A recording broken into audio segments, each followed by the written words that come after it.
Assalamualaikum warahmatullahi wabarakatuh.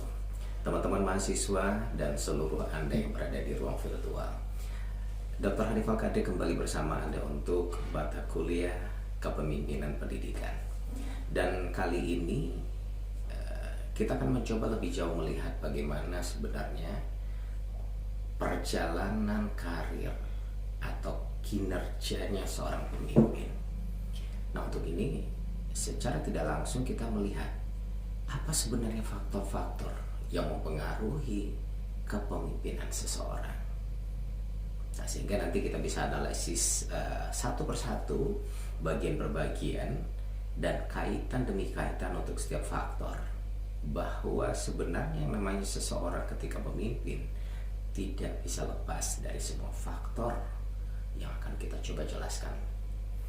Dan satu catatan, kalau kita coba lihat lebih jauh dari apa yang dituliskan oleh Hersey and Blanchard terkait dengan formula, ada semacam formula yang dikembangkan oleh mereka, bahwa gaya kepemimpinan menurut Hersey and Blanchard ini itu pada dasarnya merupakan perwujudan dari tiga hal, dari tiga unsur atau tiga komponen.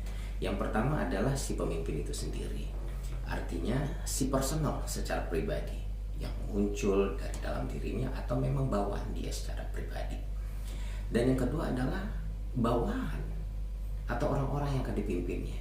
Dan yang ketiga komponen tersebut adalah persoalan situasi di mana proses kepemimpinan tersebut dilaksanakan atau diwujudkan. Nah, ini berkolaborasi satu sama lain. Artinya secara personal, yang namanya pemimpin tidak bisa berdiri sendiri. Keakuannya, kepintarannya, kecerdasannya, kemampuan, bahwa seseorang sehebat apapun akan sangat dipengaruhi oleh dua hal tadi, dan itu sangat kuat. Siapa dan seperti apa serta bagaimana bawahannya, dan dalam kondisi atau situasi yang seperti apa pula ketika dia memimpin. Nah, kita tidak akan mengkaji bagaimana bentuk formula yang dikembangkan, tapi yang jelas dilihat bahwa ini menjadi tiga faktor yang mempengaruhi kepemimpinan seseorang menurut Hersey and Blanchard. Nah, pimpinan, kita lihat coba yang komponen yang pertama tadi. Pimpinan itu adalah seseorang atau secara personal orang yang mampu mempengaruhi orang lain atau sekelompok orang atau mereka yang ada di lingkungannya ketika bekerja, atau kelompok-kelompok tertentu yang memang ditujukan untuk diajak, dibawa, dielaborasi, kemudian dipengaruhi. Untuk apa? Untuk melakukan kerja secara maksimum yang telah ditetapkan sesuai dengan harapan, sesuai dengan keinginan, yang tujuan utamanya adalah pencapaian dari tujuan lembaga atau organisasi. Nah, organisasi biasanya akan berjalan dengan baik, akan berjalan seperti yang diharapkan jika si pimpinan, misalnya saya nih sebagai pimpinan dalam lembaga, nah organisasi yang saya pimpin akan berjalan sempurna, akan berjalan dengan baik ketika saya selaku pimpinan mempunyai kecakapan, mempunyai skill dalam bidangnya. Dan setiap pimpinan, setiap orang yang memimpin, termasuk saya yang tadi kita contohkan, itu memiliki keterampilan yang tidak sama. Ada uniqueness-nya sebagai manusia. Sedangkan orang kembar saja berbeda, apalagi dengan jenis dan latar belakang yang tidak sama, maka akan muncul keterampilan-keterampilan yang berbeda. Ini yang menjadi dinamika, menjadi satu hal daya tarik, sense of, ada sentuhan-sentuhan yang kenapa ketika bersama si A kayaknya ada sesuatu yang bisa dirasakan.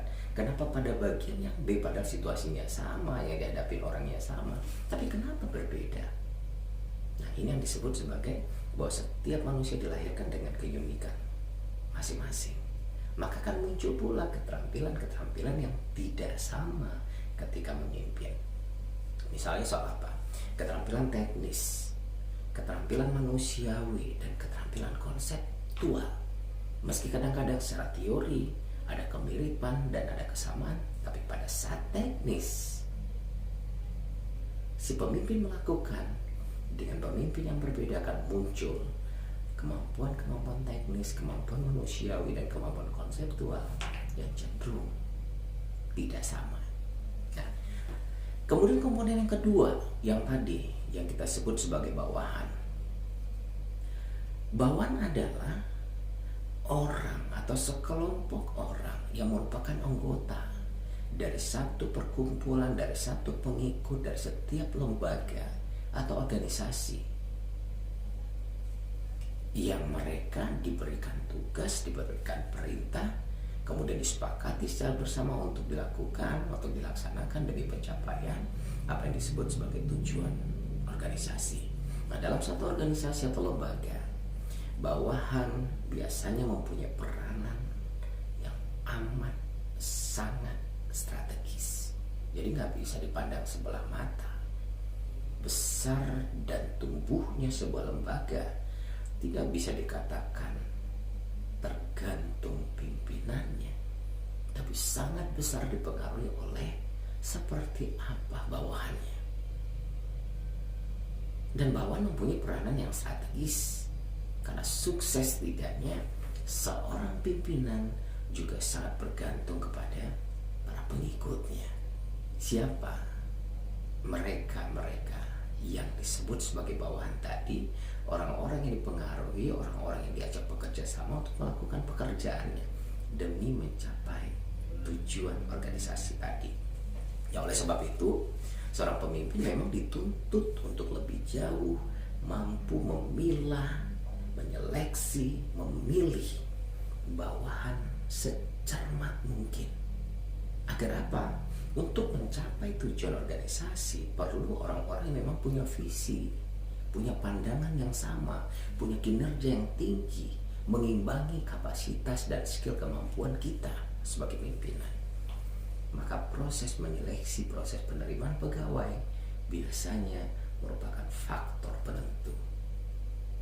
Ya, kadang-kadang bisa gampang, tapi kadang-kadang bisa sangat sulit.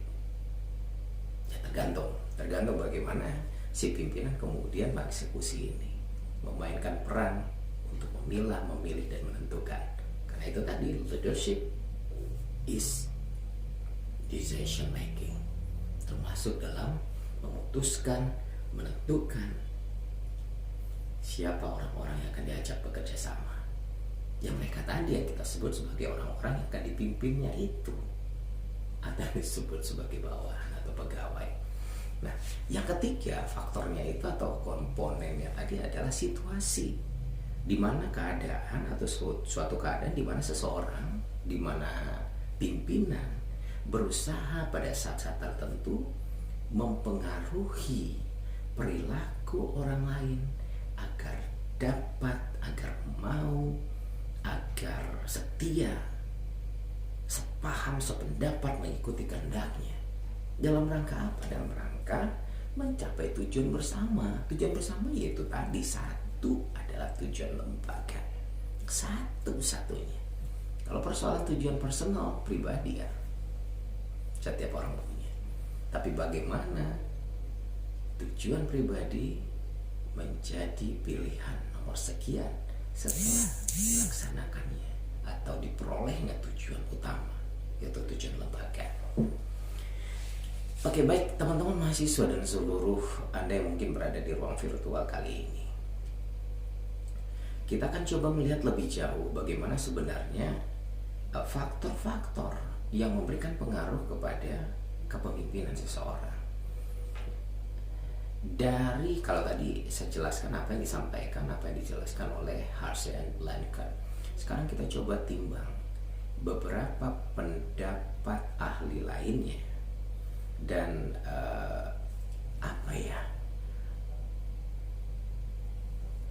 ini bisa dikategorikan menjadi dua.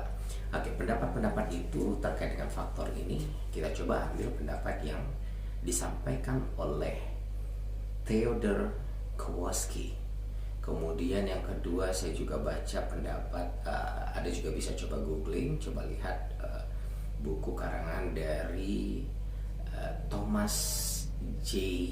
Leslie. Kemudian yang ketiga James W. Mahoney. Nah, ketiga ahli ini kalau kita temukan benang merahnya, mereka memandang bahwa kepemimpinan itu dipengaruhi oleh tiga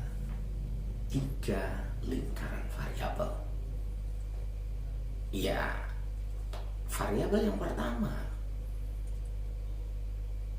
mereka sependapat dengan Harsh and Blanchard, yaitu variabel individu. Individu berarti lari ke personal si pemimpin. Yang kedua, organisasinya. Bukan hanya persoalan bawahan, tapi organisasinya secara umum. Dan yang ketiga adalah persoalan sosial. Artinya gini, seseorang ketika memimpin sangat dipengaruhi bagaimana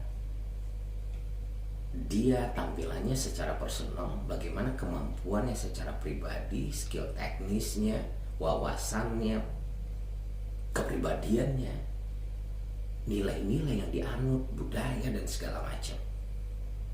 Dan yang kedua, bagaimana si individu ini, bagaimana si pemimpin ini mampu berada di tengah-tengah, mampu beradaptasi, mampu menjadi mediator di dalam organisasinya, mampu memerintah, mampu menjadi atasan, mampu menjadi teman, mampu mengkreasikan, jadi kreator. Artinya mampu mengelola secara luar biasa. Minimal kalau konteks pengelolaan yang kita bahas di pertemuan sebelumnya, minimal terkait dengan 4 fungsi manajemen: planning, organizing, actuating, controlling. Nah, ini yang terkait dengan formula yang kedua. Dan yang ketiga adalah, menurut ketiga ahli tadi, adalah faktor sosial. Kekuatan seorang pemimpin atau leadershipnya seseorang, selain faktor personal pribadinya yang memang hebat, kemudian kemampuan dia mengelola melalui fungsi-fungsi manajemen tadi, adalah kemampuan dia sebagai makhluk sosial. Dalam konteks sosial, bagaimana dia beradaptasi dari manusia ke manusia. Kenapa? Di lingkungan internal yang akan dihadapi adalah manusia. Semakin banyak orang dipimpin, semakin banyak tipikal yang muncul. Tipikal, kemampuan, kebiasaan, skill, budaya, tingkat pendidikan, bahasa. Nah, bagaimana pada akhirnya dia bisa masuk ke semua kondisi ini. Dan itu tidak mudah. Karena faktor sosial ini sangat mempengaruhi bagaimana seseorang pada akhirnya bisa beradaptasi, menjadi adaptabel, diterima untuk sebuah lingkungan. Apalagi lingkungan eksternal. Nah, ini yang dibahas oleh Kowalski, Leslie, dan James W. Mahoney. Nah, ini garis atau benang merahnya terkait dengan faktor-faktor yang mempengaruhi kepemimpinan atau leadershipnya seseorang. Nah, sekarang kita coba lihat hampir kesemuanya. Kita bisa bahas bahwa yang namanya faktor-faktor tersebut dibagi menjadi 2. Pertama internal, dan yang kedua faktor eksternal. Internal artinya sebagai pribadi, sebagai personal, pemimpin memiliki karakter unik yang tidak sama satu sama yang lain, yang membedakannya dengan pemimpin-pemimpin yang lain. Keunikan ini tentu saja akan berpengaruh pada cara dia memandang, cara dia memutuskan, dan cara ia memimpin dan mengelola organisasinya atau lembaganya. Nah, ada memang karakter-karakter bawaan yang pada akhirnya menjadi ciri pemimpin sebagai individu. Ada kompetensi yang terbentuk melalui proses pematangan, pengalaman, dan juga pendidikan. Kemudian yang kedua, adalah faktor eksternal. Faktor eksternal jika dikaitkan dengan apa yang disampaikan oleh Harshey and Blanchard, ada faktor bawahan dan ada faktor situasi. Yang jelas, faktor bawahan adalah faktor yang disebabkan oleh karakter dari bawahan itu sendiri. Semakin banyak bawahan, maka semakin banyak karakter yang muncul. Tapi bukan berarti setiap karakter kita dalami. Kita bisa membagi secara psikologi manusia itu melalui karakter-karakter umum.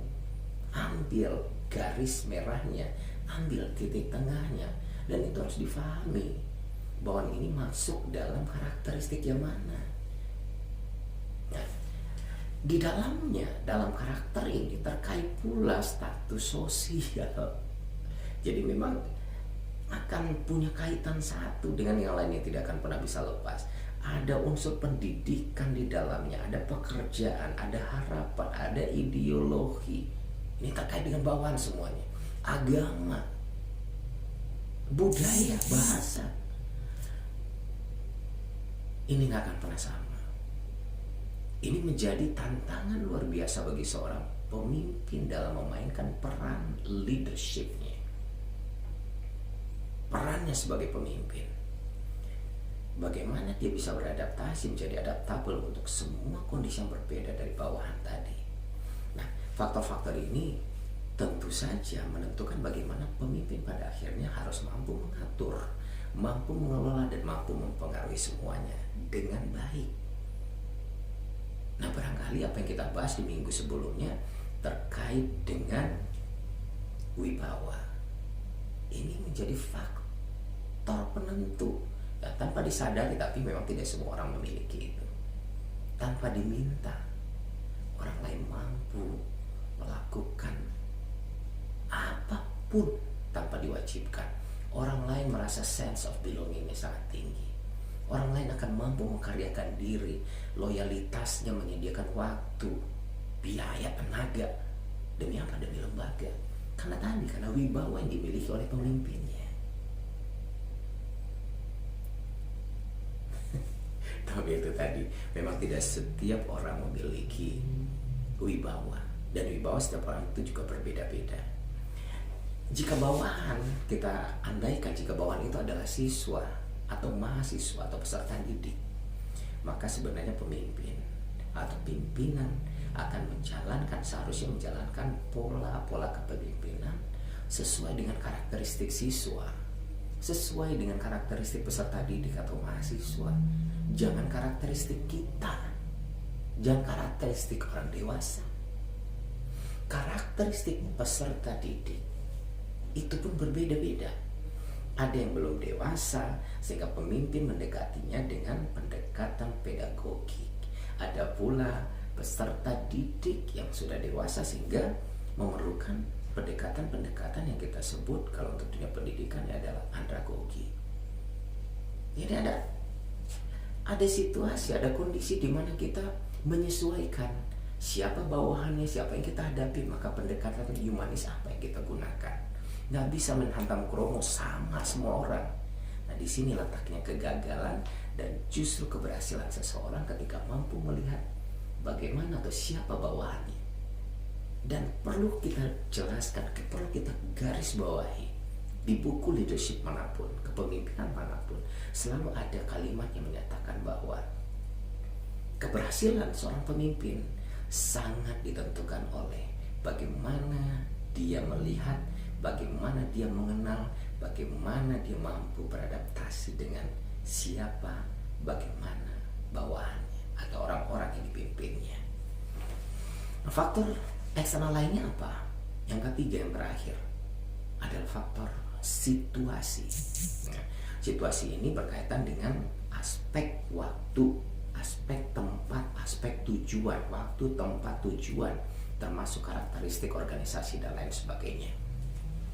Jika pertalian dengan waktu, perkembangan ilmu dan pengetahuan mempengaruhi cara pandang kita. Kalau waktu itu terus berkembang, terus berjalan, terus berubah, Kalau berhenti ya selesai semuanya. Yang tidak pernah berubah cuma perubahan itu sendiri. Maka si pemimpin yang baik dalam karakter dia sebagai leader, dia harus mampu beradaptasi, mampu bermain dengan waktu. Kalau ada kondisi waktu, ada tuntutan yang baru, maka si pimpinan harus mampu mengikuti. Termasuk ini kaitannya dengan teknologi. Ada tuntutan karena terkait dengan waktu dia terus berkembang, maka kemampuan manusia yang disebut sebagai leader juga harus adaptable dengan perubahan itu. Mudah-mudahan ini menjadi bagian yang bisa menginspirasi Anda. Untuk segala kekurangannya barangkali Anda bisa googling, bisa temukan, bisa baca dari sumber-sumber lain, dari ahli-ahli yang lain. Tapi secara umum inilah yang saya jelaskan terkait dengan faktor-faktor yang mempengaruhi kepemimpinan seseorang. Sehingga suatu saat nanti ketika Anda berada pada tahap ini menjadi seorang leader, Anda tahu persis apa yang harus Anda lakukan terhadap semua faktor tersebut. Saya Dr. Hanif Al-Qadi pamit. Assalamualaikum, sampai jumpa.